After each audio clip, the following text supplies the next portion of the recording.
Pues nada, bienvenidos un miércoles más y vamos ya a la recta final. Hoy es el penúltimo día, estamos entrando ya en la Pasión, que dejaremos... Hoy es bastante más fácil que el resto de los días porque estamos más familiarizados con los textos de la Pasión. Y luego el próximo día lo que haremos es como una visión, un resumencito que prepararé yo así en retrospectiva del curso, y Ángel creo que sí que vendrá para explicarnos la resurrección y así terminamos. Y hacemos como dijimos, con que estemos 10 o 15 estaría bien, a las de 6:30, 7:30 como siempre la sesión. A las 7:30 podríamos celebrar la misa y luego compartimos un refresquillo, ¿no? Y así también hablamos del futuro, ¿no? Ya algunos me han dicho que quieren repetir otro curso de... Entonces, estamos en un dilema, a ver qué dicen los ponentes, porque por un lado toca el Evangelio de Marcos, pero Marcos es cortito. Fijaos que esto han sido 28 capítulos y Marcos tiene solamente 14, si no recuerdo mal, o sea, justo la mitad. Lo que pasa es que, claro, justamente porque Marcos es un evangelio más corto, hay unos domingos que suelen caer más o menos entre julio y agosto, que se lee el capítulo 6 del Evangelio de Juan, que es el evangelio que se lee no los domingos, sino en las ferias de Cuaresma y de Pascua y algunos días importantes como el de Navidad. O sea que el Evangelio de Juan tiene como una cierta preferencia, no va con el ciclo litúrgico de 3 años, sino que de alguna manera se lee todo entero todos los años, ¿no? Entonces, y esto ha sido también en el rito romano en general, todo lo que es rito romano le da una cierta preferencia al evangelista Juan. Entonces, ahí está el dilema también, ¿no? Si cogemos Juan, también vosotros nos vais diciendo, ¿no? Lo que pasa es que Juan daría para 2 años, igual que Marcos. Entonces, mejor, ¿no? Bueno, os veo con hambre de palabra de Dios, eso es bueno.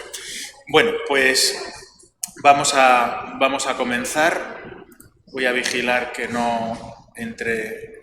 Es que esto de dar la charla y llevar también los medios audiovisuales al mismo tiempo, en cuanto entra uno online le tengo esperando igual 10 minutos. En el nombre del Padre, y del Hijo, y del Espíritu Santo. Amén. Pues vamos a ponernos en manos de María, la que guardaba la palabra de Dios. Reina del cielo, alégrate, porque el Señor, a quien has merecido llevar en tu seno, ha resucitado según su palabra. Gózate y alégrate, Virgen María, aleluya, porque verdaderamente ha resucitado el Señor, aleluya. Oremos. Oh Dios, que has llenado el mundo de alegría por la resurrección de tu Hijo, concédenos, por intercesión de su Madre la Virgen, poder alcanzar los gozos eternos. Por Jesucristo nuestro Señor. Gloria al Padre, y al Hijo, y al Espíritu Santo.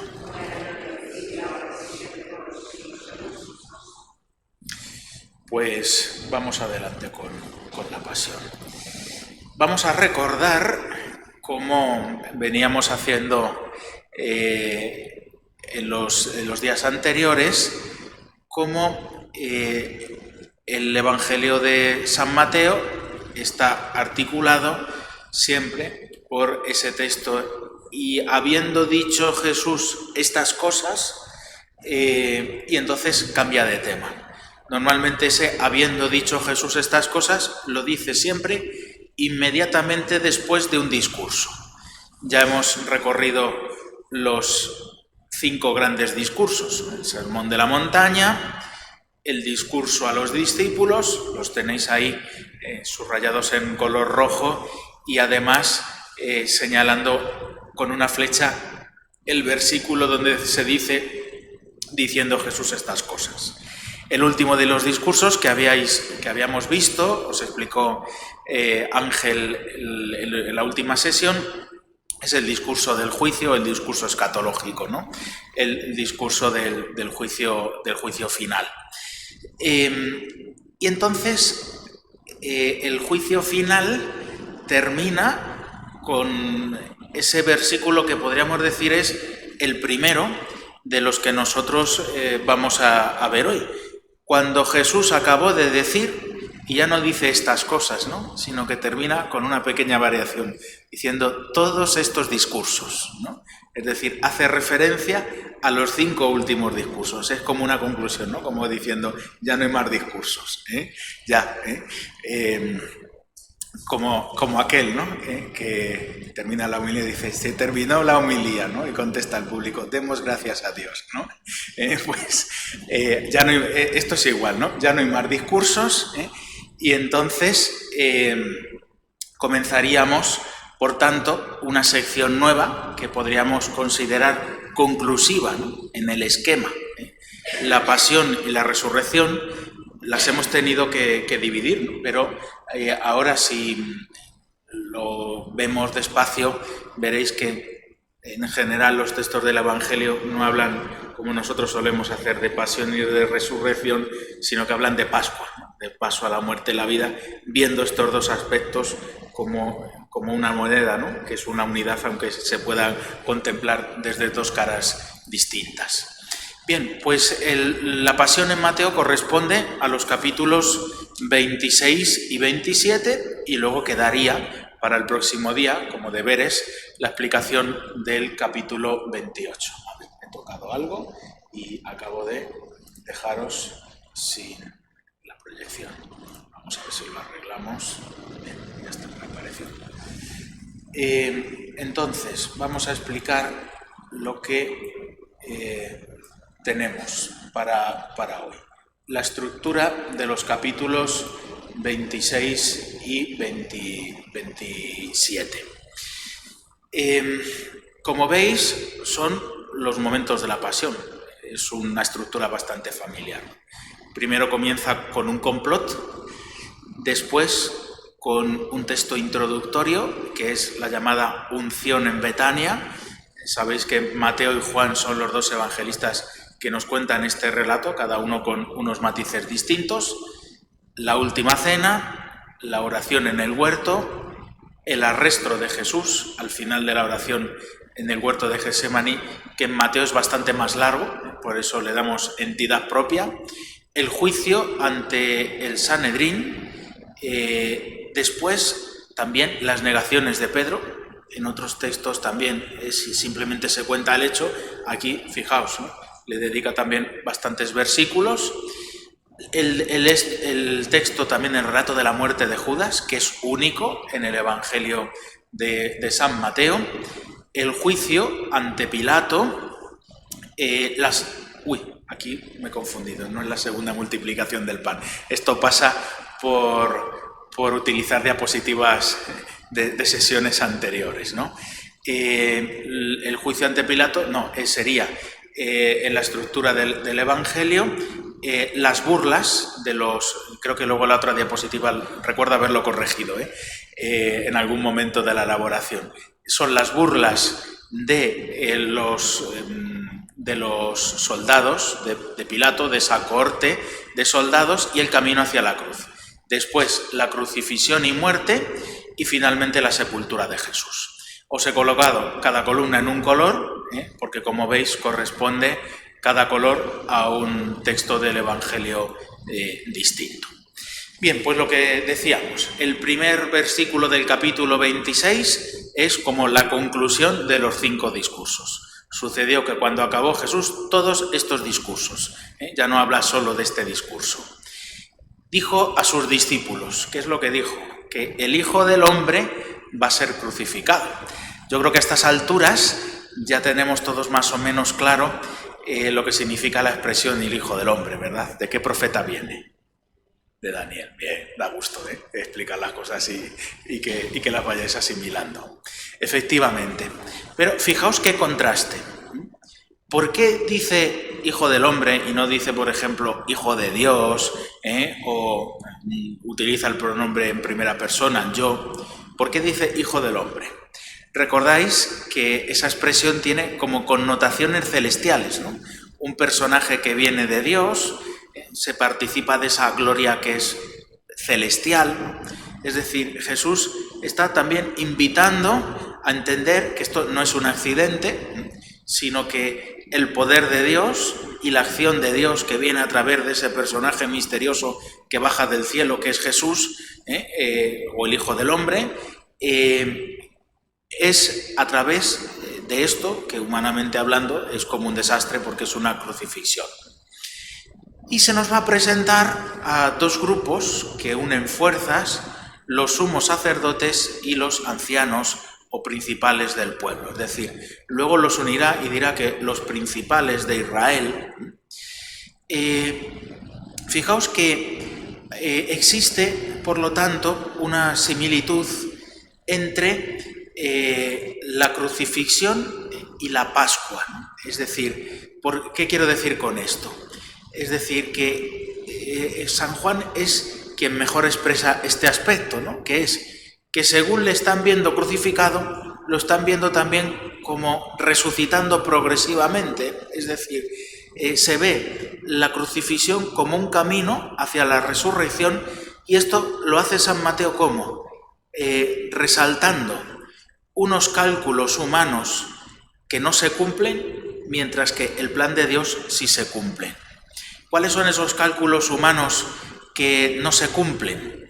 Pues no se cumplen el hecho de que Jesús anuncia que sería crucificado en la Pascua. Eso es lo que se cumple. Lo que no se cumple es que los principales de los judíos decían: le vamos a matar pero cuando pase la Pascua, porque si no va a haber rebeliones, se puede liar alguna, ¿no?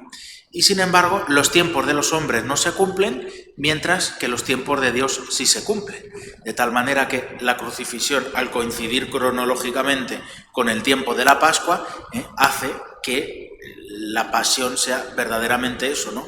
Un paso de la muerte a la vida.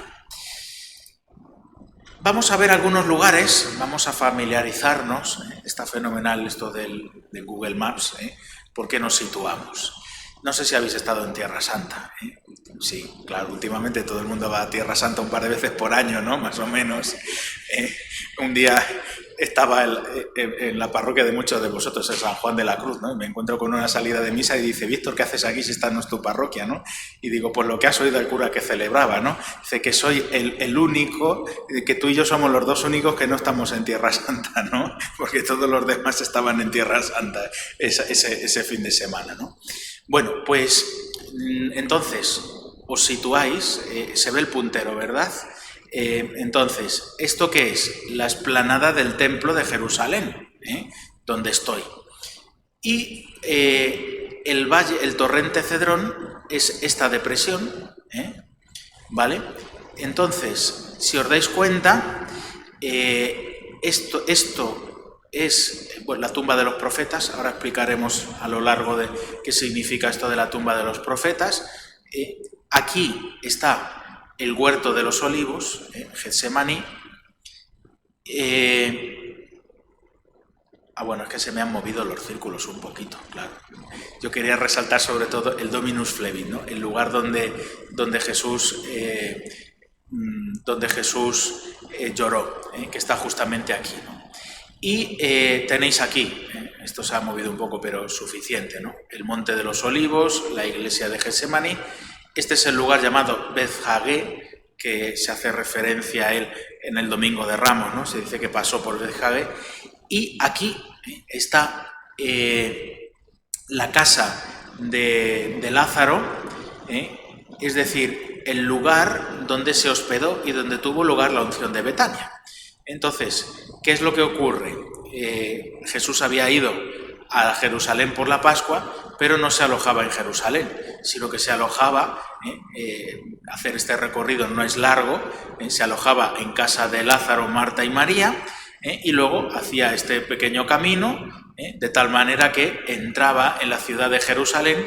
El Dominus Flevit, en el Evangelio de Mateo, donde se sitúa en el capítulo 19 del Evangelio de Mateo, en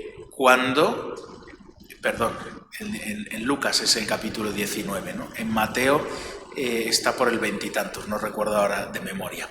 Entonces, ahí es donde Jesús, el Domingo de Ramos, antes de entrar en la ciudad de Jerusalén, contemplando la ciudad completa, desde el lado más bonito, que es la ladera del templo, llora. Bien, pues fijaos que los acontecimientos de la Pasión, sobre todo esta primera parte de la Pasión, los del capítulo 26, van a estar todos en torno a este lugar.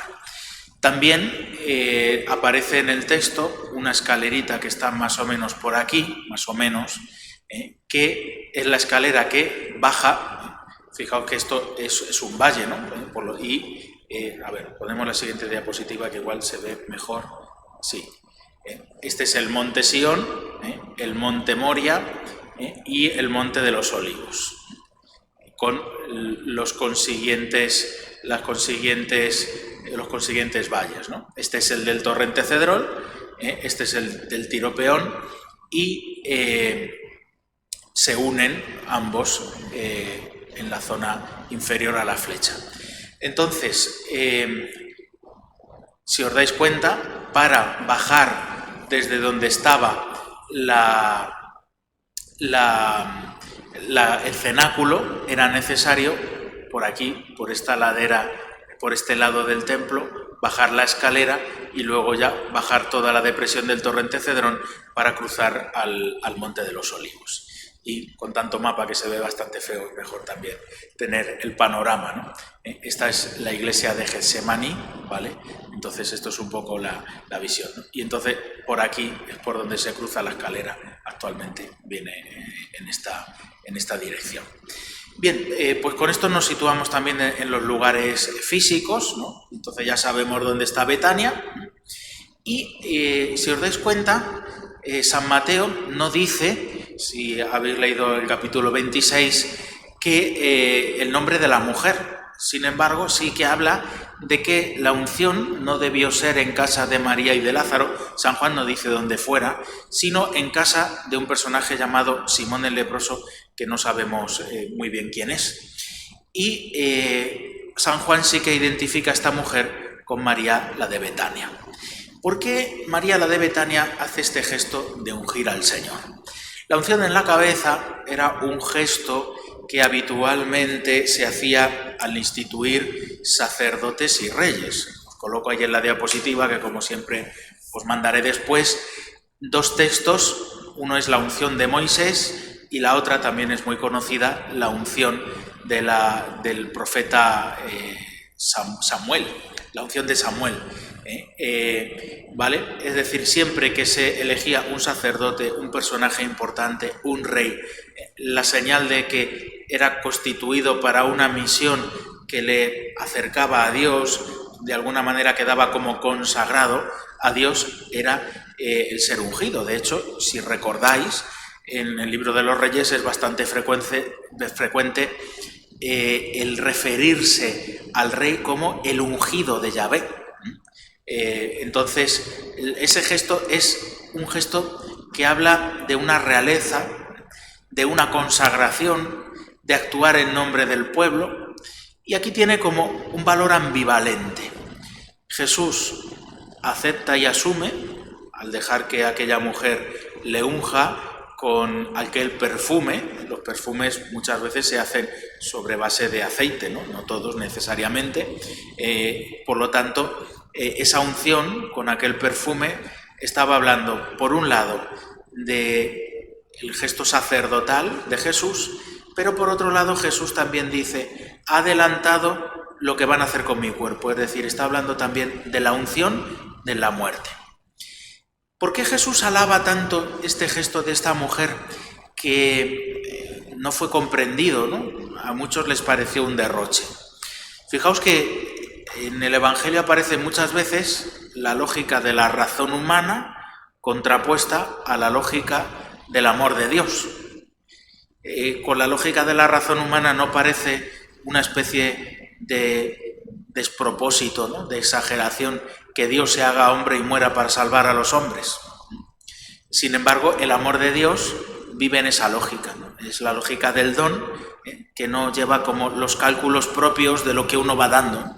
El amor no lleva cuentas de lo que uno va dando. El Señor lo hizo así con nosotros y por lo tanto María, que es esa mujer que tenía esa capacidad, no es María la madre de Jesús, sino María la de Betania, pero En este sentido, las dos Marías coinciden, ¿no? Esa capacidad contemplativa de María la hace capaz de entender cosas que los otros no habían entendido en este momento, ni siquiera los mismos discípulos del Señor. Y por eso María dice, tú vas a quebrarte en la cruz por nosotros, pues yo también voy a quebrar este frasco precioso y voy a derramar, sin que quede nada, sin guardar para otra ocasión nada de este perfume precioso, para que tú puedas ir como acompañado por mi cariño, porque yo entiendo lo que tú vas a hacer por mí y yo me sumo. Fijaos que esto tiene mucho que ver, ¿no?, con ese quedaos aquí, velad conmigo, esa petición de Jesús de ser acompañado en su pasión. No necesariamente es un acompañar en el sentido físico. Vamos con la última cena. Fijaos que queda precedida por este gesto de la unción de María en Betania, y hay como un contraste. Las dos están perfectamente, podríamos decir, unidas, ¿no? Jesús va a darse, va a entregarse, hay un don simbolizado en la unción. Y por otra parte está la entrega de Judas, que es justamente lo contrario, ¿no? La ganancia y el provecho. Hay gente que vive como Jesús y María de Betania en la lógica del don, y hay gente, Judas precisamente fue el que no entiende, le parece un derroche aquello, porque vive en otra mentalidad, ¿no? La mentalidad de la ganancia y del provecho propio personal. Fijaos que la última cena está introducida por este pasaje de la traición de Judas, que luego se desarrollará también, como os comentaba al principio, por el tema de qué pasa con las 30 monedas y cuál es el destino de Judas, que nos habla de cómo la última cena del Señor fue instituida en un contexto de traición. Y esto resalta todavía más el don de la unción, el don de la Eucaristía, el don de Jesús en la pasión, siempre la lógica del don, que no se echa atrás ante el egoísmo de Judas o de los apóstoles, etc. Y además, curiosamente, las 30 monedas, como veremos ahora y después lo explico un poco mejor, tiene una historia también en la Escritura. Había un pastor, simbolizado en el profeta Zacarías, tenéis ahí la cita, que después de estar cuidando el rebaño y harto de que ese rebaño no se dejase apacentar, renuncia. Y entonces se hace el cálculo del tiempo que había estado trabajando y como abandona el trabajo, se le da una suma completamente ridícula en función de la cantidad de días que había estado al cuidado del rebaño. Pues esto es un poco lo mismo, ¿no? Esas 30 monedas es como decir, Judas, vaya negocio, ¿no? Más malo que habéis hecho, ¿no? Los seminaristas no sé si lo siguen haciendo, ¿no? Un día de la Semana Santa, ante un paso, cantábamos una canción, ¿no?, que hablaba de la traición de Judas, ¿no? La cantábamos en latín, ¿no? Y se titulaba así, ¿no? Judas mercator pessimus, ¿no? Vendría a decirse algo así como Judas, eres el peor de los negociantes, ¿no? Pues efectivamente, ¿no? Si uno piensa despacio, ¿no?, la ganancia de 30 ridículas monedas, ¿no?, en contraste, ¿no?, con lo que ha perdido vendiendo al Señor, pues es algo ridículo, ¿no? Pero al final se nos invita a colocarnos, ¿no?, en tantas traiciones que en nuestra vida hemos podido dar al Señor. Por otra parte, la última cena, si el año que viene vemos San Marcos, veréis cómo Marcos presenta de una manera especial el texto este de los preparativos de la última cena, ¿no?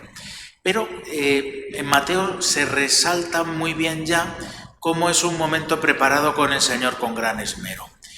Busca una instancia de invitados en Jerusalén, él toma, parece que los discípulos toman la iniciativa, ¿no? Porque ¿dónde quieres que te preparemos la Pascua, ¿no? Y sin embargo el Señor ya la tenía preparada, ¿no? Id a casa de fulano y decidle que en aquella estancia el maestro va a preparar la Pascua. Además, son unas instrucciones, esto Marcos lo resalta más todavía, suficientemente enigmáticas para que Judas no sepa el lugar donde va a ser la última cena. De tal manera que, como veis, Jesús se va presentando siempre como aquel que lleva las riendas de lo que va sucediendo. Obliga a Judas ¿a qué? A decir que después de la cena va al huerto, porque Judas tiene muy claro que va a ocurrir de esa manera. Y de hecho Jesús lo hace y les espera allí. Pero no pueden ir a buscarlo en la última cena, ¿por qué? Precisamente por esto, porque Jesús no quiere que nadie estropee ese momento de la intimidad. Hay una cosa curiosa, y es cómo Jesús mismo saca el tema de la traición, pero de nuevo Jesús es el director de los acontecimientos. ¿Saca el tema de la traición? Sí, pero no delata del todo a Judas. Judas es el que se delata él solo. ¿Cómo? Jesús anuncia la traición, pero dice, el que me traiciona comparte la bandeja conmigo. Si hay varios, 3 o 4 comiendo de la misma bandeja, eso significa que no está apuntando en nadie especial. De nuevo, dice que el Hijo del Hombre es el que es traicionado. De nuevo, esa condición celestial. Como diciendo, cuidado, que no son los tejemanejes de los hombres, sino el plan celestial de Dios el que se está cumpliendo a través de la pasión. ¿Y por qué se delata Judas? Pues muy sencillo. Todos llaman a Jesús como Señor. Y esto implica reconocimiento de su incluso divinidad, o al menos sumisión a su autoridad. Mientras que Judas le llama Maestro, que implica un reconocimiento, una sabiduría, pero no necesariamente sumisión, no necesariamente aceptación de su doctrina. Mateo está como diciendo, Judas solo fue el que se delata, ¿no? Jesús creó el marco, el acontecimiento, para que Judas mismo fue el que se iba a delatar y se marcha. Y ahora Jesús va a recibir, podríamos decir, todas las miradas en el desarrollo de la narración, porque nos va a presentar Mateo la institución de la Eucaristía. En el estilo de Mateo, que ya estamos bastante familiarizados, ¿no? Hoy es la sesión número 10. ¿Qué creéis vosotros que va a resaltar? ¿Qué se va a resaltar en el estilo de Mateo? El cumplimiento del Antiguo Testamento. Entonces, ¿cómo va a presentar Mateo a Jesús en la Eucaristía? Como el verdadero Cordero Pascual. Ellos tenían obligación ¿de qué? De comer y de masticar ese Cordero Pascual sin defecto ni mancha. Ese Cordero Pascual, cuya sangre se derramó, obró la liberación de Egipto, el no ser objeto de la última de las plagas y por lo tanto quedar libre para en esa noche poder marchar cruzando después el Mar Rojo y el desierto. Además, las palabras de Jesús, esto es mi cuerpo, tenemos que entenderlas en el sentido hebreo. Los evangelistas, y muy especialmente Mateo, son evangelistas de cultura hebrea, pero sí, seguramente escribiendo en griego, pero siempre con una mentalidad, unos conceptos hebreos detrás, ¿no? Es como cuando los españoles hablamos en inglés, ¿no? Te pones a hablar en inglés, ¿no? Y por tu acento ya dicen Spanish, ¿no? Ya me has pillado, ¿no? No hablo tan bien el inglés, se me nota, ¿no? Que mi manera de pensar es la del español. Pues lo mismo, esto es un hebreo que habla en griego, que escribe en griego. Por lo tanto, además, no solo eso, sino que están hablando de acontecimientos y palabras de Jesús que se hablaron en hebreo, en arameo. ¿Qué ocurre con la mentalidad oriental? La mentalidad oriental es una mentalidad de suma, es decir, de ver siempre el todo, el conjunto. Mientras que la mentalidad griega, que es la nuestra, la que hemos heredado, es la mentalidad de la distinción. Entonces, si yo digo alma, estoy distinguiendo exactamente el alma, ¿no? Porque tengo que hablar de forma precisa, ¿no?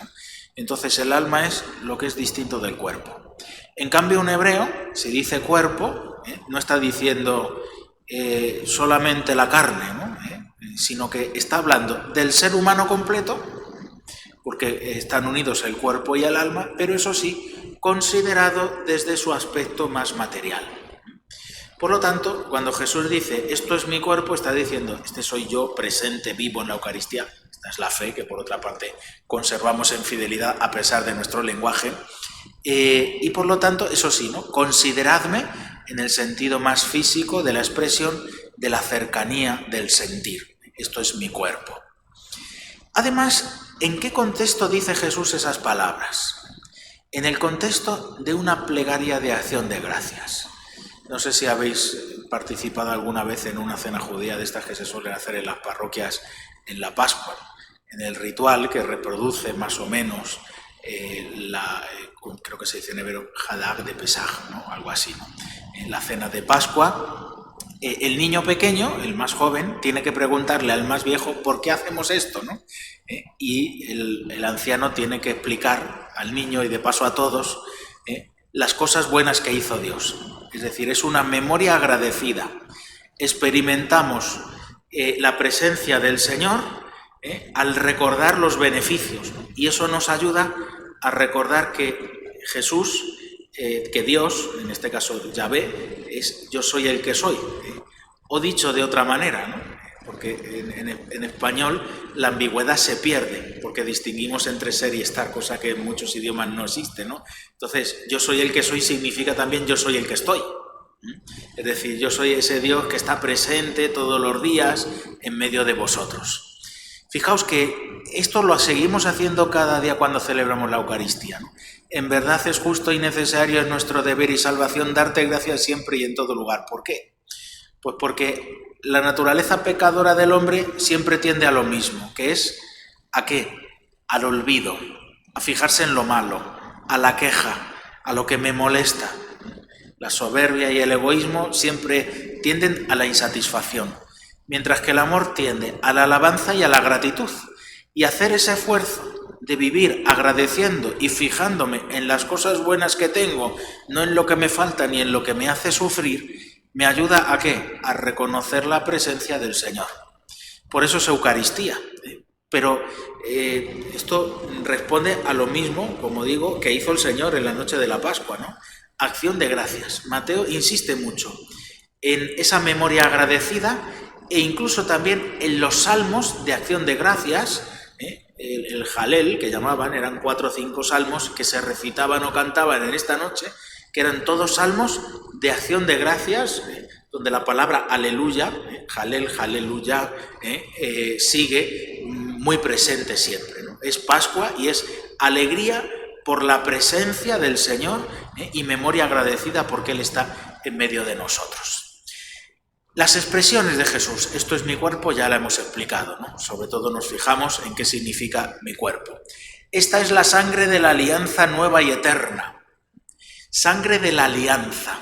¿Qué significa eso? Para que hubiese alianza, en el caso de Moisés, ¿qué hizo? Sacrificar aquella víctima en el altar del templo. La mitad de la sangre fue hacia el pueblo y la otra mitad se derrama en el altar. El altar simboliza a Dios, es decir, el pueblo vive en alianza, en pacto de amistad con Dios, porque participan de la misma vida, ¿no? La sangre significa la vida.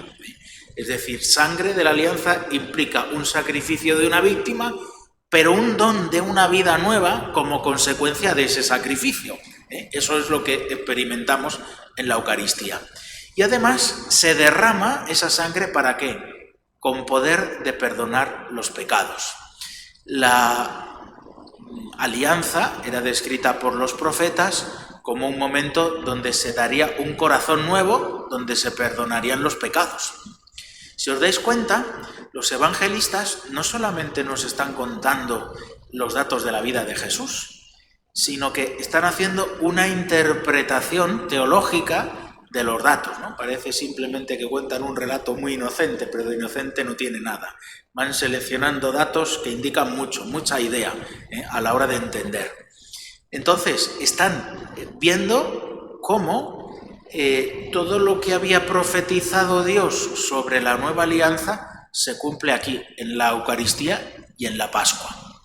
Y además aparece también esa palabra que es bastante familiar ahora para nosotros, por el cambio reciente de la fórmula de la consagración. Jesús dice que se derrama esa sangre por los muchos, no dice por todos, ¿no? La discusión, es verdad, es si el término es ambiguo. ¿Por qué? Porque algunos ese muchos le dan un valor que implica el todos. Pero en cualquier caso, ese muchos es la misma palabra que utiliza el profeta Isaías en el 4º cántico del siervo de Yahvé, cuando dice, ¿el qué? Cuando dice que ese siervo de Yahvé que carga con los pecados del pueblo se entrega por los muchos. ¿Qué podemos decir? Bueno, pues una posibilidad de interpretar ese muchos es que efectivamente es un muchos abierto al todos. Pero ese muchos, ¿qué significa? Pues que además hay una recepción subjetiva, ¿no? En la voluntad de Dios está claro, Dios quiere que todos los hombres se salven y lleguen al conocimiento de su amor, ¿no? Ahí sí que se dice el todos, muy claramente, y aparece expresiones en la Escritura del deseo de la salvación ofrecida a todos, ¿eh? No hay, por tanto, una predestinación, como decía Lutero. Pero es verdad que hay una aceptación personal de ese sacrificio que Jesús hace por todos, ¿no? Por eso son muchos, pero no implica todos. Y luego esa frase, os aseguro que el Hijo del Hombre no beberá a beber del fruto de la vid hasta que se siente en el reino de Dios, es al mismo tiempo una referencia a la victoria final. Estamos en contexto de pasión, pero si os dais cuenta, Jesús va haciendo como pequeñas alusiones a cómo la pasión, a cómo este sufrimiento es siempre camino de glorificación. La última cena termina con el himno, estos salmos de acción de gracias a los que me refería, y con 3 predicciones que San Mateo agrupa. Primero, la traición. Y digo, ¿hay de Pedro o de todos? Con una nueva referencia a ese pastor de Zacarías que os hablaba. Heriré al pastor y se dispersarán las ovejas. También, como digo, un anuncio de la resurrección y de los días en Galilea. Como estamos en Pascua, ese id a Galilea que allí me veréis, ¿qué significa? ¿Dónde eligió Jesús a sus discípulos? Entre las redes del mar de Galilea, ¿no? Es como volver al comienzo, pero encontrándose con Jesús resucitado y releyendo la historia. ¿Dónde asciende el Señor al cielo? En Jerusalén, ¿no? En el Monte de los Olivos también. Ahí está también la iglesia de la Ascensión, en esa misma zona. ¿Qué quiero decir con esto? Que hubo un camino del resucitado desde Galilea hacia Jerusalén, análogo al que hicieron cuando los llamó, los reunió en Galilea y luego fueron caminando hacia Jerusalén para unirse a la Pascua. Es como volver sobre lo que han vivido con Jesús durante aquellos 3 años, pero entendiéndolo todo a la luz de la resurrección. Les abre el entendimiento para que comprendan las Escrituras, etc. Pues ya en la Pasión les dice, cuando resucite, fíjate, no se enteraron de nada en este momento, ¿no? Id a Galilea, que allí me veréis. Y de nuevo vuelve a existir con los detalles ya de las 3 negaciones de Pedro, que ya sí se focaliza esa traición en Pedro. Pero no solo en él, porque curiosamente, cuando Pedro dice aquello de aunque todos te nieguen, yo no te negaré, los demás, dice el texto de Mateo, ratificaban aquello, asumían esas palabras de Pedro. Fueron todos los que hicieron exactamente lo mismo que Pedro, salvo por los detalles que tenemos en San Juan, el mismo San Juan. La oración del huerto de Getsemaní. Me estoy enrollando demasiado. Estamos todavía en la mitad de la sesión. Getsemaní, ¿qué significa? Lagar. Elige a los 3 de la transfiguración. Pero la escena va en dirección contraria, ¿no? En la transfiguración se glorifica la humanidad de Jesús, hay como un anticipo de la resurrección. Y aquí la cena parece ir en dirección contraria, ¿no? Les ha dado primero la experiencia de la transfiguración para que vayan al huerto, ¿no?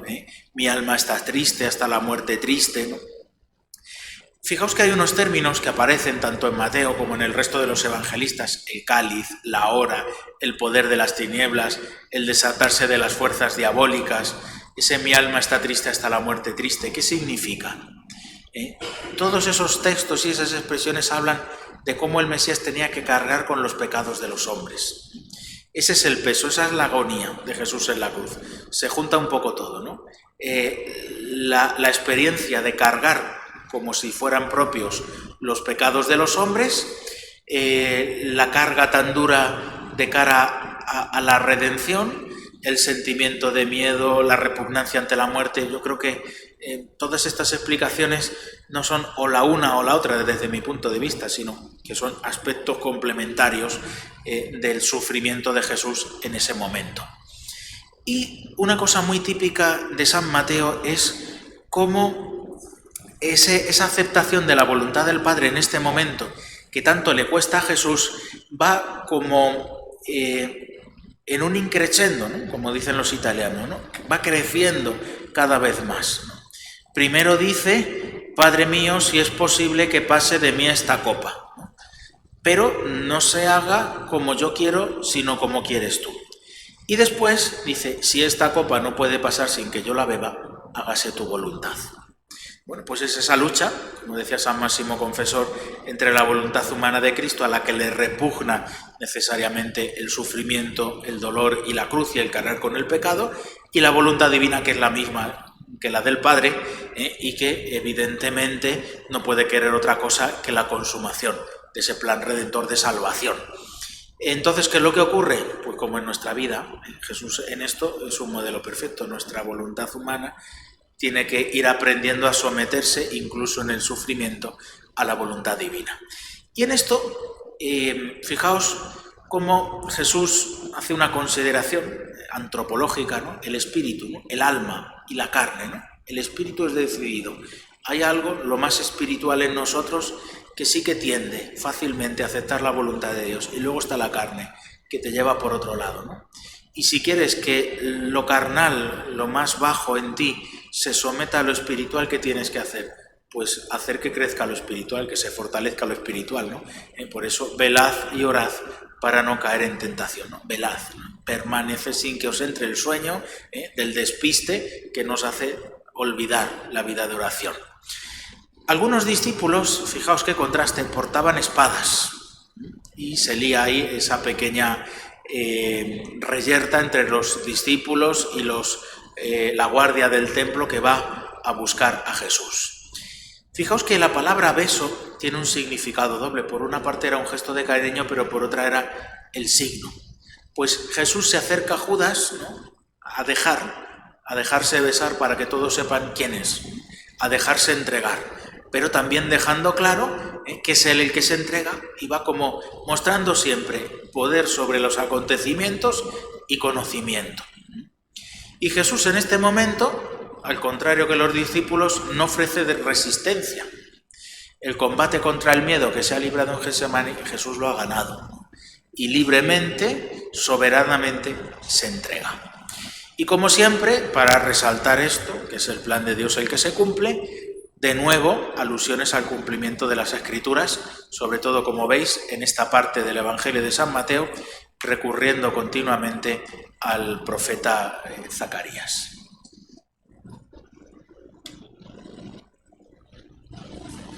Una vez que Jesús ha sido prendido, es llevado, ¿dónde? Al palacio del sumo sacerdote, donde, dice el texto de Mateo, que Pedro sigue a Jesús a distancia. Esto es un retrato muy típico. Seguimos a Jesús, sí, no queremos negarle, pero cuidado, a ver si me voy a meter demasiado y esto me va a complicar la vida. Y eso es lo que provoca la negación. Y eso es lo que provoca muchas veces nuestras infidelidades, ¿no? El querer guardarnos algo por si acaso. El Sanedrín, sabéis que tenía autoridad para juzgar cuestiones internas, y por eso puso en marcha un juicio para obtener un testimonio de blasfemia. Se había declarado Dios, Jesús. Pero los tienen, no los tienen, ¿no? Es de nuevo es como la imposibilidad de los hombres de sacar adelante su plan. No son los sumos sacerdotes los que consiguen la muerte de Jesús. Es Jesús que está en silencio durante ese momento, que rompe en un momento ese silencio, diciendo algo que él sabe perfectamente que le va a valer la condena. Pero es cuando él quiere es condenado a muerte, no cuando los hombres se empeñan. Yo creo que esto es una cosa de una aplicación preciosa para nuestra propia vida espiritual, porque es justamente eso, ¿no? Ver desde la fe cómo no son los acontecimientos, aunque parezcan en una lógica humana muy bien trabada y haya relación entre causa y efecto, los que llevan nuestra vida, sino que es siempre el Señor el que va dando los pasos para que sucedan las cosas, no los deseos de los hombres, no los planes de los hombres. Por otra parte, ese silencio lo rompe para afirmar la verdad. Yo soy el Hijo de Dios. Y le condenan por eso, por una verdad, no por algo malo que haya hecho. Y después es escupido y abofeteado, de manera que San Mateo vuelve a disfrutar de eso que le gusta tanto, ¿no? Que es ver cumplidas las Escrituras, ¿no?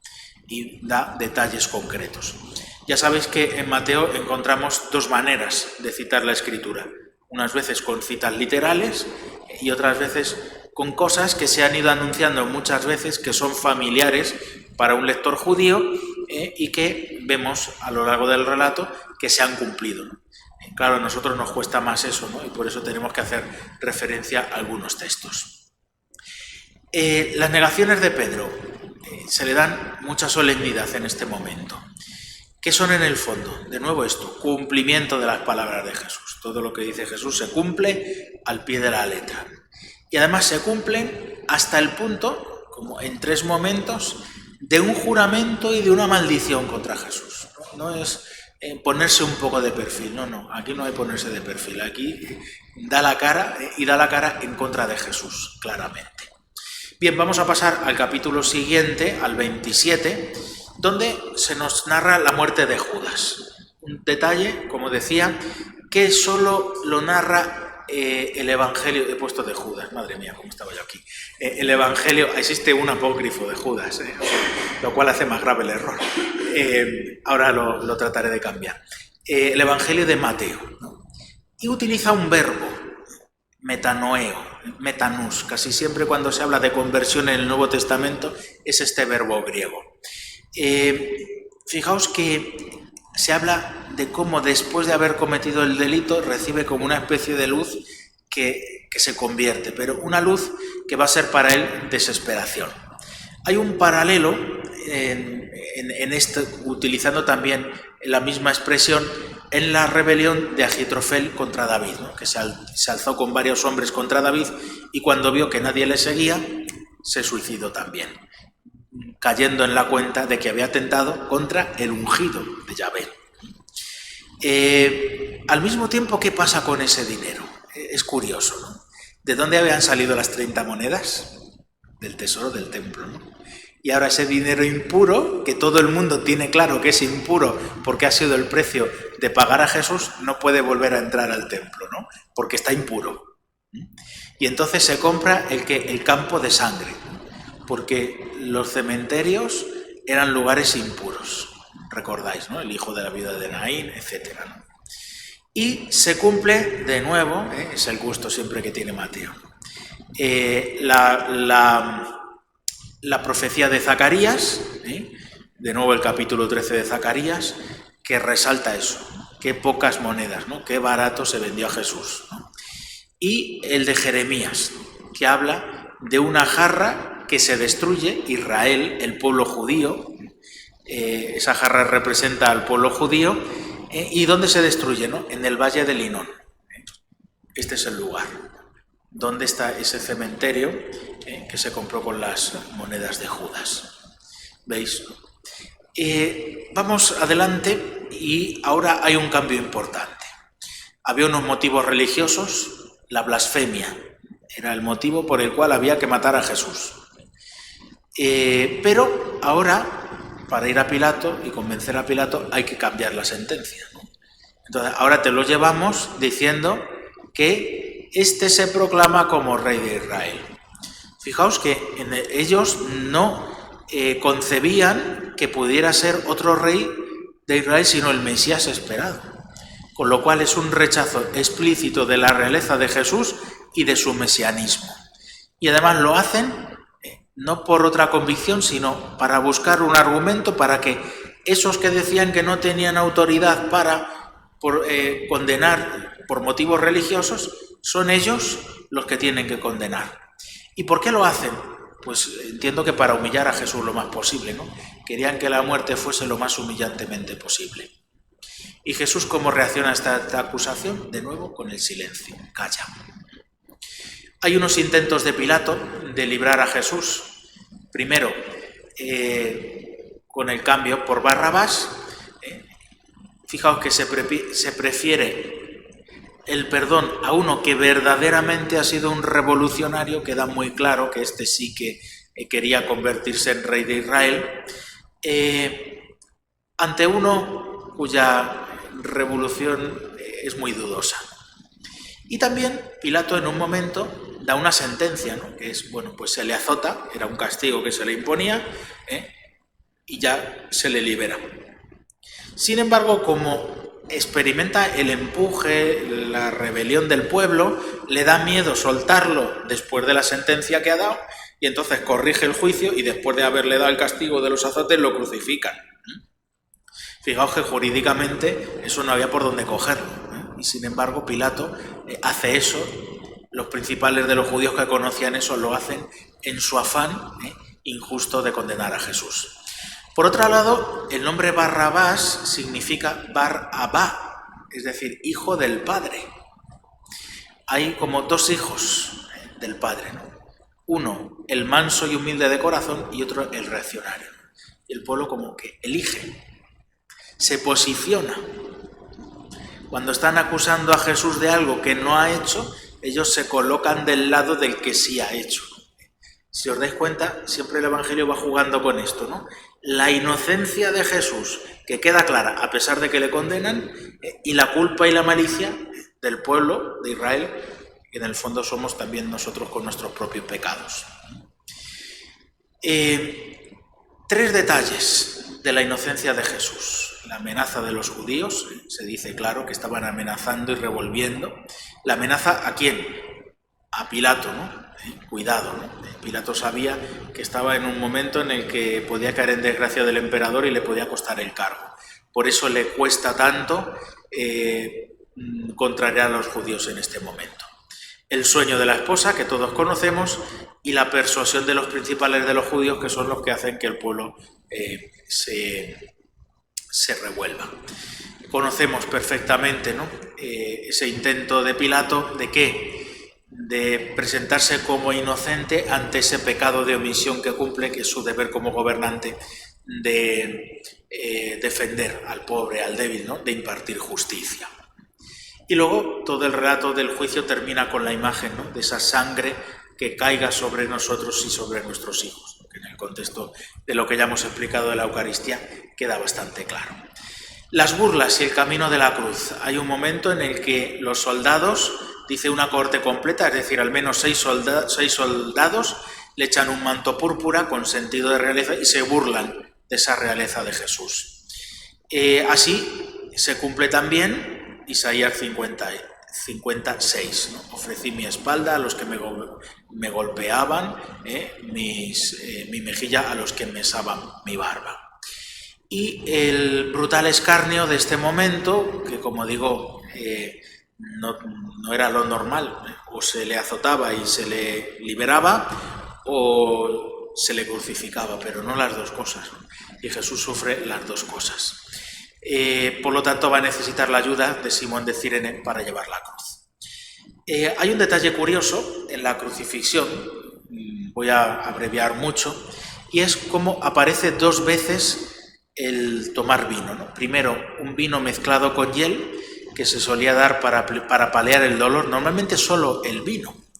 La mezcla con hiel tiene dos interpretaciones, no sabemos muy bien. Si quizá es como una especie de veneno, como para adelantar la muerte, O quizás al contrario, ¿no? Una bebida amarga que habla de la malicia, ¿no? Te damos un vino que tú te vas a tomar con gusto porque te va a paliar el dolor en este momento, pero te lo damos amargo, ¿no? Para que te fastidies, ¿no? El cumplimiento del Salmo 21, con el dividirse las ropas, y el doble sentido del cartel de rey de los judíos, ¿no? Por una parte es la burla y la humillación, pero por otra parte es la verdad, que queda claro. Si eres el Hijo de Dios, ¿de dónde vienen esas palabras? Son las palabras con las que el diablo tienta. Si eres el Hijo de Dios, bájate de la cruz. Y luego un detalle también muy propio de Mateo, ¿no? Esa oscuridad que cae sobre la región, que anuncia el juicio de Dios, que le da un sentido escatológico y apocalíptico, que luego será resaltado también con eso que dice Mateo, que una vez que mueren, resucitan algunos muertos. No sabemos exactamente en el sentido, sino si es de aparición de algunos muertos. Lo de la vuelta a la vida quizá hubiera tenido más repercusión histórica, ¿no?, de la que tuvo. Quizá era más bien en este sentido, me parece a mí. No obstante, en momentos de intervención de Dios se habla también de esto, ¿no?, de la resurrección de muertos. La expresión entregó el Espíritu. Bueno, luego viene un segundo momento en lo que, para que se cumpla el Salmo 69, se le da vino avinagrado, ¿no?, como un vino malo, ¿no? La expresión entregó el Espíritu. La palabra Espíritu significa alma, significa Espíritu Santo, y significa incluso, es sinónimo de corazón también. Es decir, que hay una ambivalencia de esta expresión. Yo creo que en San Juan, aunque son las mismas letras, porque lo he comprobado, ¿no?, toneuma, es el Espíritu. Algunas Biblias dicen su Espíritu, pero no es verdad, es un to, es un pronombre neutro y determinado. Y el velo rasgado del templo, ¿no?, que significa la intimidad abierta. La sepultura de Jesús, ya sabéis que los judíos sepultaban embadurnando en aromas con la intención de ¿qué?, ¿no?, de retrasar la corrupción, ¿no? La muerte llega de verdad cuando el cadáver se corrompe y ya no hay como marcha atrás en eso que ha sucedido. Pues las mujeres irán en la mañana de la resurrección buscando a ese muerto porque no han podido dar sepultura. Insiste Mateo en que fue una tumba nueva, es decir, como el comienzo de algo nuevo, ¿no? Igual que hay un pan ácimo que no tiene levadura, es decir, no tiene corrupción del anterior pan, es el origen de algo completamente nuevo. Y implica también un detalle interesante, ¿no? Los judíos le ponen vigilancia, se dice también en el texto de Mateo en este momento. ¿Por qué? Porque tienen conocimiento de que Jesús había dicho que resucitaría. Esas palabras de Jesús cunden, ¿no? Y es una cosa que también da bastante que pensar, ¿no? Van como dando cumplimiento a todo cuando tratan de evitarlo, pero de evitarlo a conciencia. Es decir, no hay un pecado, digamos, del que no sabe, del que no se entera, ¿no?, sino de que él va clara y directamente contra ese plan de Dios, ¿no? Esto asusta, ¿no? Pero nos habla también de la malicia muchas veces que hay en el corazón del hombre. Bueno, ha habido que correr un poco, pero si ahora queréis alguna aclaración, algo que no haya yo dicho o expresado claramente, o alguna duda o pregunta, podéis hacerlo en este momento.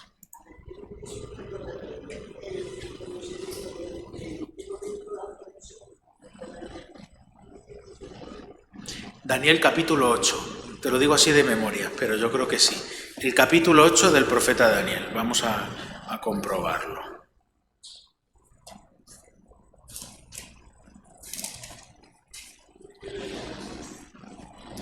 ¿Cómo?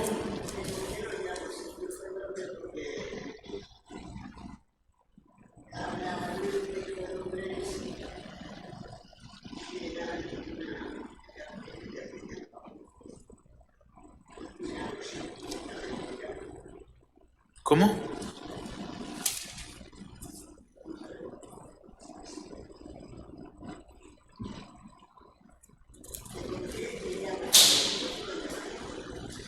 ¿Por qué lo llama hijo del hombre? A ver, es una visión que tiene Daniel, donde ve un personaje que baja del cielo, entre las nubes del cielo, que viene de Dios, alguien que viene de Dios y que baja del cielo. Ese es el Hijo del Hombre, ¿vale? Sin más. Y luego la cuestión es ¿por qué Jesús se atribuye a sí mismo ese título? ¿No? Pues muy sencillo. Si se atribuye al título de Mesías, tenía esa connotación real, tenía esa connotación de liberación material. Mientras que el Hijo del Hombre no era un título que hubiese cundido, estaba en la Escritura, pero tenía esa connotación más espiritual y celestial. Entonces, ese es el juego. Yo soy el Mesías, pero no os lo digo con esa palabra, porque esa palabra a vosotros os confunde. Y utilizo el título Hijo del Hombre, que me coloca a mí en esa condición más celestial, de alguien que viene de Dios, pero celestial. No penséis en cosas materiales.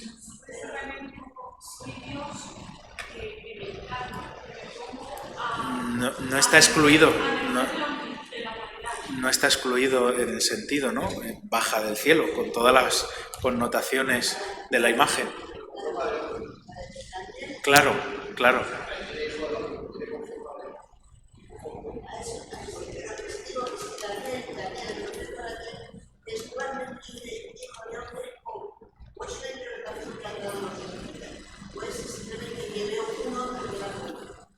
A ver, Daniel 7:13 es la cita, ¿vale? Entonces, vamos a leerla.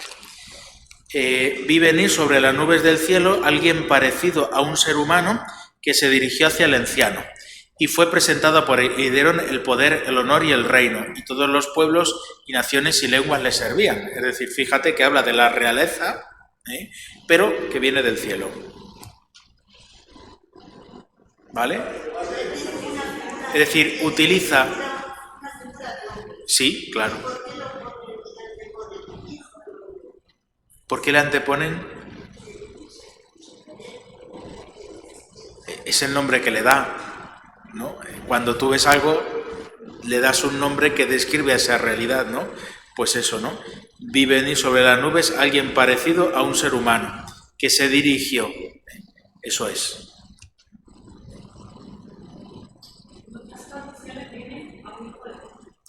Un hijo del hombre.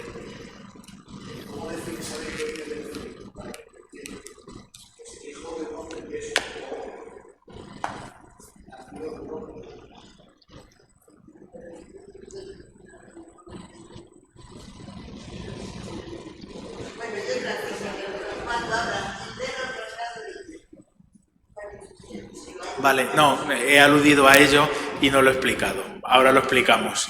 El velo del templo, ¿qué era? El velo que distinguía el santo de los santos, el lugar más profundo del templo, donde estaba el arca de la alianza, los querubines. Ahí solamente entraba el sumo sacerdote una vez al año, ¿no? Una señora una vez, cuando estaba yo explicando esto, se me queda mirando y dice, o sea que entraba un hombre una vez al año. Y dice, pues ¿cómo estaría aquello de telarañas, no? Bueno, pues ese era el lugar, como el lugar más sagrado, más de la presencia de Dios, y se rompe. ¿En qué sentidos podemos entender esta imagen? En el sentido de que la intimidad ha quedado abierta. Fíjate que los sinópticos hablan de rasgarse el velo y San Juan habla en ese momento del costado abierto, omitiendo lo de rasgarse el velo. En ese sentido que tiene siempre San Juan de completar aquello que los sinópticos cuentan, ¿no? Como con una vuelta de profundidad. Entonces, eso es una parte. Y luego también significa que la antigua alianza se ha terminado, ¿no? Cuando se rasgaban las vestiduras, ¿no? Que lo ha hecho el sumo sacerdote ante ese supuesto pecado de Jesús, pues ahora se rasga el velo del templo ante el pecado de los hombres, pero como diciendo, se ha acabado la antigua alianza, ha empezado la nueva alianza. O sea, podríamos buscarle algunos más si pensamos despacio. Esto no está cerrado.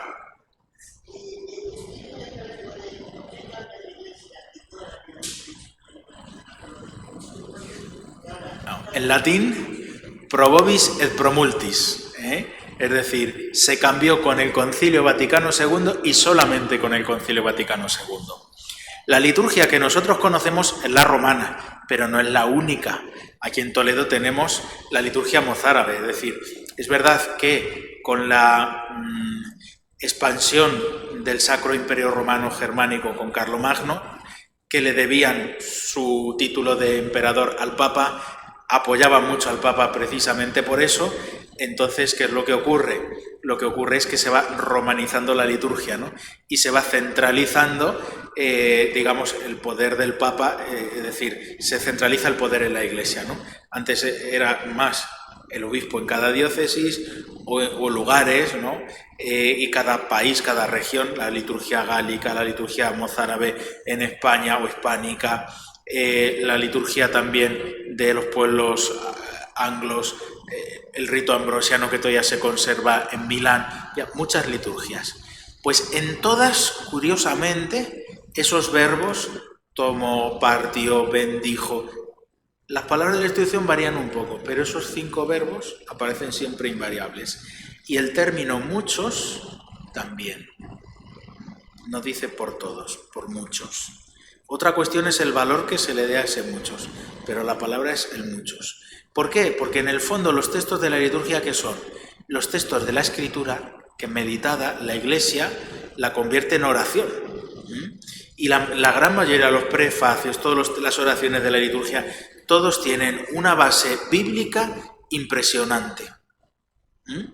Entonces, claro, como han bebido de la Escritura utiliza el muchos. Y por eso, salvo en el Concilio Vaticano II. ¿Por qué? Es verdad que en ese momento en el que se hicieron las traducciones a las lenguas vernáculas, y por eso vino ese cambio, porque en latín todo el mundo decía pro multis, siguiendo la liturgia romana, ¿qué es lo que ocurre? Que para muchos exegetas, ese muchos tenía valor de todos. Y había un consenso bastante grande, pero con estudios nuevos se rompió de nuevo ese consenso. Por eso ahora, con esta última edición del Misal Romano, todo el mundo ha vuelto al por muchos, precisamente por eso.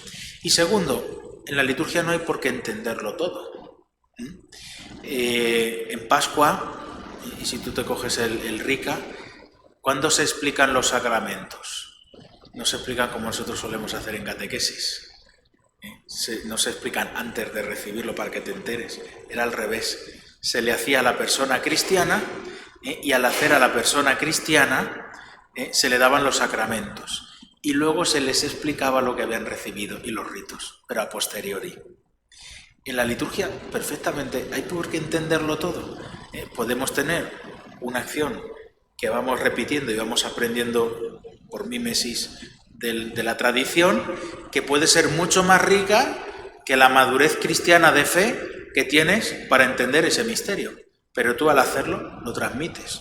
Y cuando vas creciendo y progresando en tu capacidad de creer, de entender, que muchas veces va unido, pues vas como diciendo qué riqueza hay aquí, ¿no? A veces ahora parece que es que quiero tenerlo todo ya comprendido, ¿no? Entonces, eso de que se entienda, no, porque si haces que se entienda, haces como Groucho Marx con la maleta. ¿No sabes cómo hacía la maleta Groucho Marx? Pues metía la camisa, los pantalones, todo hacía una bola ahí, pum, pum, la cerraba a presión, ¿no?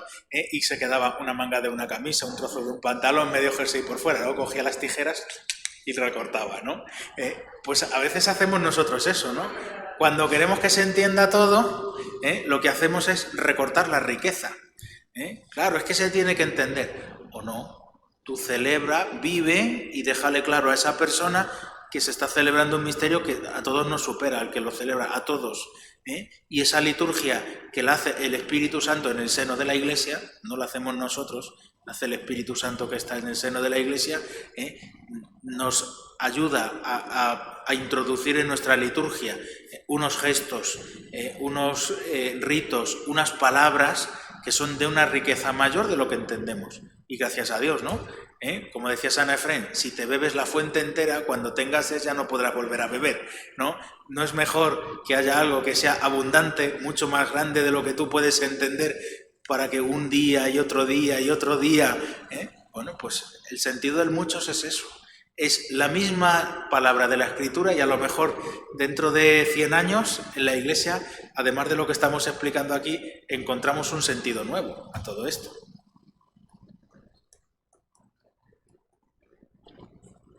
¿Más preguntas?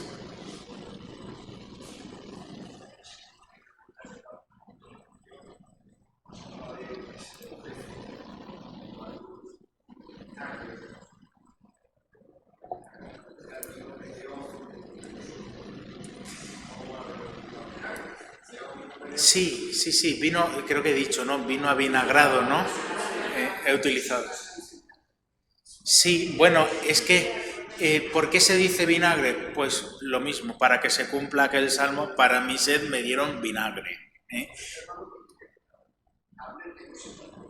¿eh? Lo que pasa es que, bueno, ese tengo sed, primero, como está en San Juan, no sabemos cronológicamente dónde colocarlo.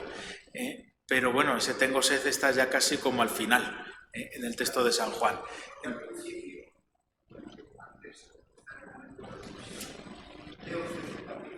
Sí.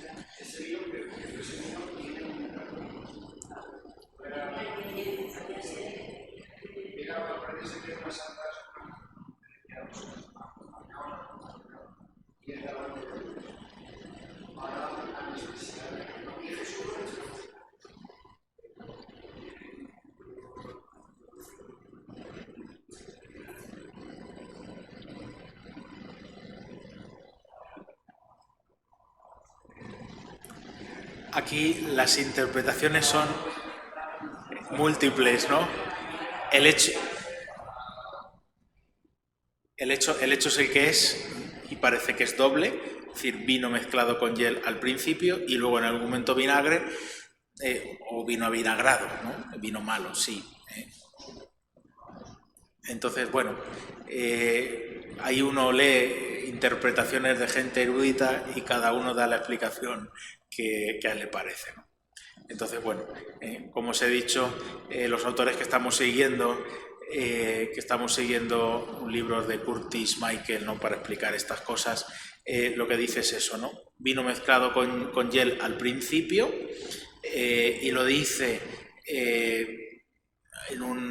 la explicación es ambivalente, ¿no? Es decir, puede ser como una especie de veneno que acelera la muerte, o puede ser una malicia. Eso es lo que dice Curtis. Y lo que dice además es que lo que aliviaba el dolor era simplemente el vino, ¿no? Y hace alusión a algunos textos de la Sagrada Escritura donde se habla, del Antiguo Testamento, donde se habla de eso, ¿no? Y luego la añadidura, ya digo, puede ser por el amargor, puede ser por el veneno, en función de si se interpreta desde el bien o desde el mal ese gesto. Y luego más adelante, antes de morir, ese que él lo llama vino avinagrado, efectivamente, ¿no? Pero el acento no lo pone tanto en el hecho de si era de una manera o de otra, sino en el cumplimiento del salmo. Para mi sed me dieron vinagre. Vale, pues si queréis terminamos. Gloria al Padre y al Hijo y al Espíritu Santo.